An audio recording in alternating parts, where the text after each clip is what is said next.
مربی اردنی یکی از چهره‌های خوبی بود که بازیکناش دیروز خیلی خوب نتیجه گرفتن.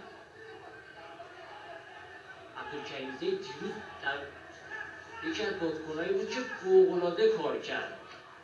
در وضع منفی 74 کیلوگرم ضرباتی که بین دو تا مبارز داره رد و بدل میشه بدون نتیجه هست. چقدر قلدر کار میکنه این مبارز اردنی. هر روشی که هست با کف پا ضربه میزنه، با مشت، هر جوری که هست میخواد این مبارز آذربایجانی رو از چیابچان خارج کنه. موفق هم میشه و با بیرون کردن حریفش از چیابچان پنجمین امتیاز به نفع خودش به دست میاره. ضربات چرخشی که هر دو مبارز زدن، یه ضربه یه تیمی چگی خوشگل پوگای مبارز آذربایجانی میشینه. 2 امتیاز اومد. درخواست 2 امتیاز جایزه‌شو میکنی که کاملا درست بود. 9-2 نتیجه 9-2 از